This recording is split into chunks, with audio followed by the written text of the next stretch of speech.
You should always build your arms before your legs, right? I'm Chris Cooper. I'm the founder of Business is Good. I'm also a 25-year personal trainer, and I tell you, everybody going to the gym wants to do arms on Monday, right? Monday is the International Day of Bench Press and Biceps Curls. Everybody knows that, but this is a business podcast, and today I'm going to tell you why building your arms, average revenue per member, is more important to build first than your legs, your length of engagement. In my book, The Simple Six, I broke down what each of those things mean, and today I'm going to tell you why arms or building client value should come before you do anything else.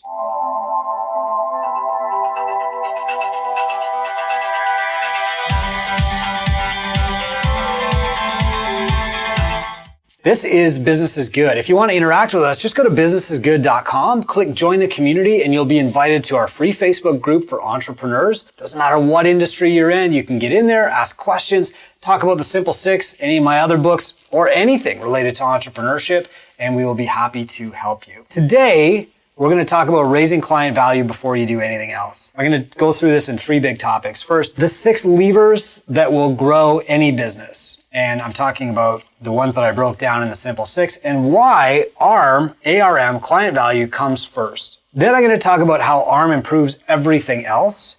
And then I'm going to tell you how to improve your ARM, your ARM.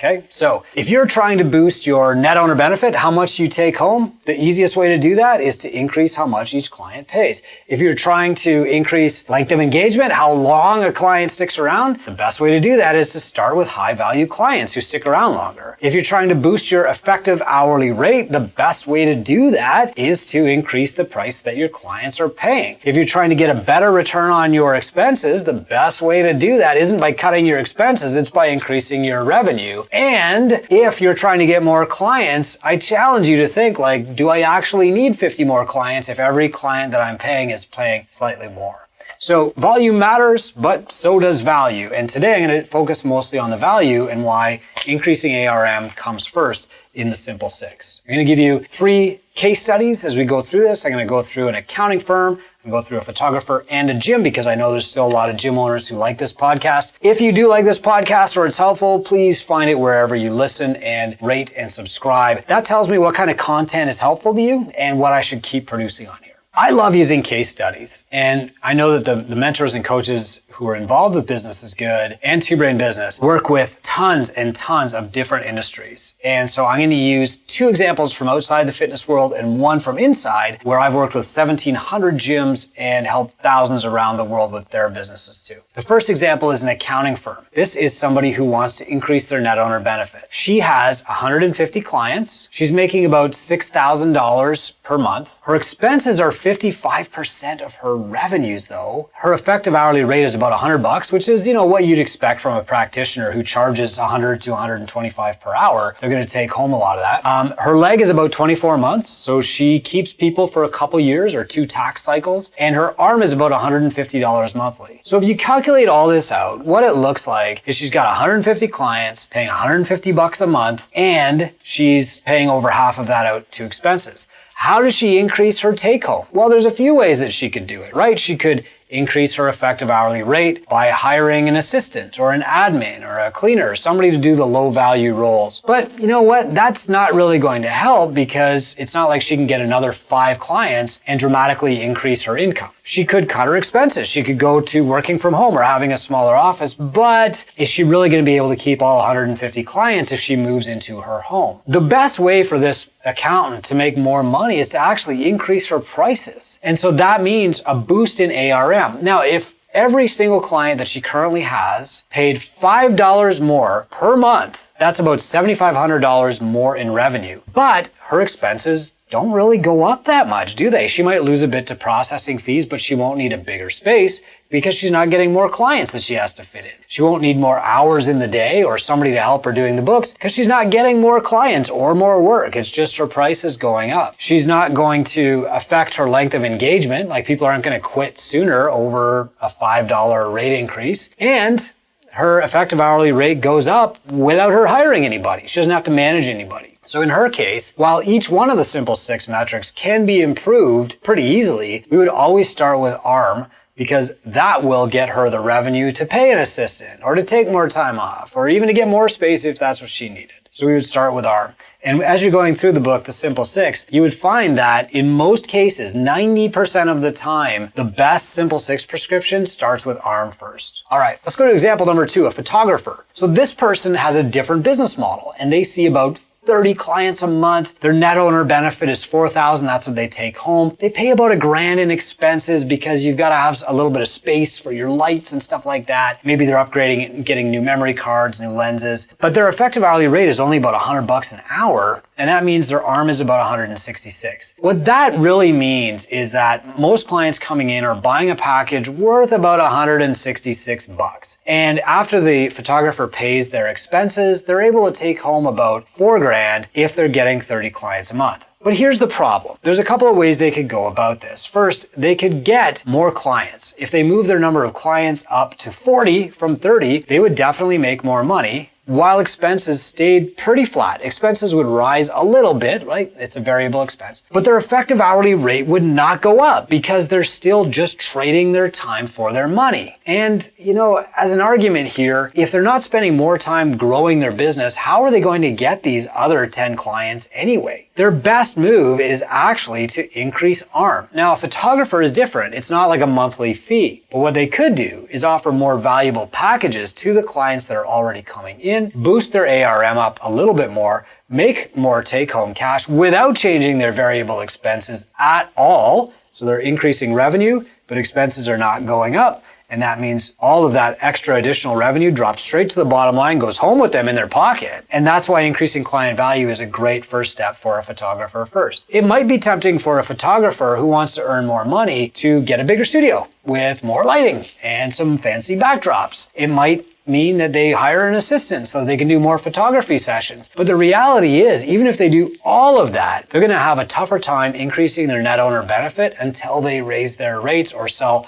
more valuable packages. And that's why in the photographer's case, again, it's best to focus on client value first before you increase everything else. Raising the ARM raises everything else with it. Third example, a gym owner. Okay, I love telling the gym owner story because I'm one myself, and I also work with a lot of gym owners worldwide. And a very common myth in the fitness world is you just need more clients. In fact, most of the biz gurus that are out there make promises about getting you 30 more clients or 100 more leads or whatever. The reality is that most gym owners don't make more money when they get more clients. If they get a whole bunch more clients at once, they generally can't keep them. Sometimes they even wind up at a net negative because the new people coming in push the old good people out the door. To accommodate more clients, they have to expand or get more equipment or hire more staff to service these people. And so their business keeps getting bigger, but they never make more money or become more profitable or even more sustainable. So in a gym, most of the time, you should still focus on increasing client value first. This gym that I've picked out as an example is pretty darn typical. They got about 100 clients. The owner makes about $2,500 a month. Their expenses are about 40% of their revenue. Their effective hourly rate is like $15. They're working a ton for that $2,500 a month. And their ARM is like $100, right? Their membership is priced way too low. But if you take that gym and you do something to raise their ARM to $110, so it goes up by 10%, suddenly their net owner benefit increases dramatically, even if they don't get any more clients. So now they've got 100 clients, and instead of those clients paying $100 each, now they're all paying $110. That adds another $1,000 in revenue without any other cost to the gym. So that money is coming in and it's staying there. It's not even leaving the business until it goes home in the owner's pocket. So they increase their net owner benefit, but they don't increase their expenses. They don't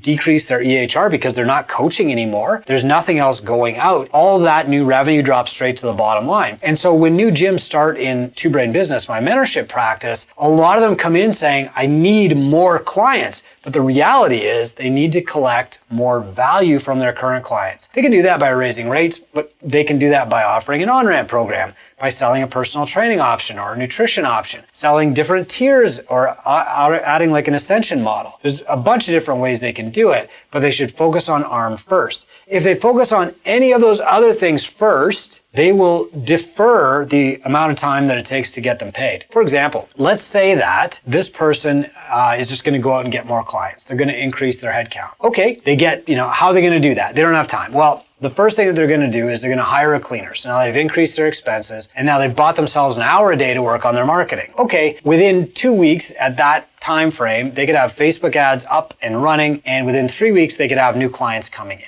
Okay, I'm being conservative here, but those new clients coming in have to be serviced. They have to go through an on-ramp.